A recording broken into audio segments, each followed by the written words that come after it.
All right, Michael, you're the guy who knows so much about the money. You have followed the hush money payments. You have written extensively about it. Charles obviously is getting excited. All of us sitting here who follow this closely are excited about it. But what, as you know, what's unfolding today, and these folks who are insiders and, frankly, by many people's standards, might have kind of boring jobs inside the financial world of a company.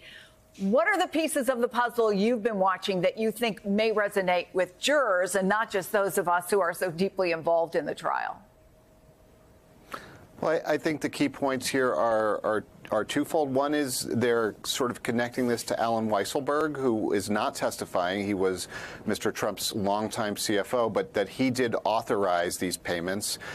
He was very close to Donald Trump, that Mr. Trump signed the checks, that they came from his personal bank account, and that basically he was very tight with his money, and that he was very careful about what sorts of transactions happened at the Trump Organization. So all of that is an effort to show that Trump would have been certainly aware of what this was for. Yeah, so this isn't a situation where the defense can come on and credibly say, for example, he had tons of checks put in front of him and he just signed them one after the other after the other.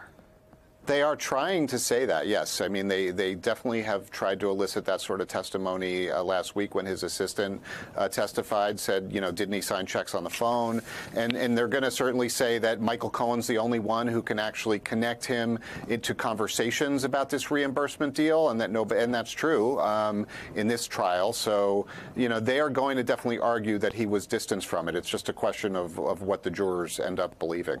Yeah, I guess that is really the question. And we were talking about this earlier, David, but one of the most interesting things of this trial is the people who are giving what, at least at this point, we haven't had the defense yet, but at least at this point seems like critical information, are people who were very, very loyal to Donald Trump, and many of whom still are.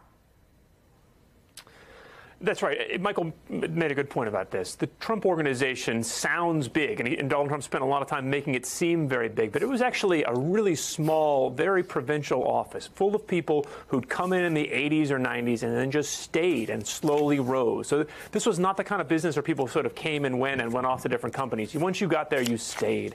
And that was, I think, by design, so that people who were around Trump would be like Alan Weisselberg. They wouldn't have a lot of other options. They would be so loyal. In Weisselberg's case, they were willing to go to jail twice for their boss. So what we're seeing now is sort of the end game of that.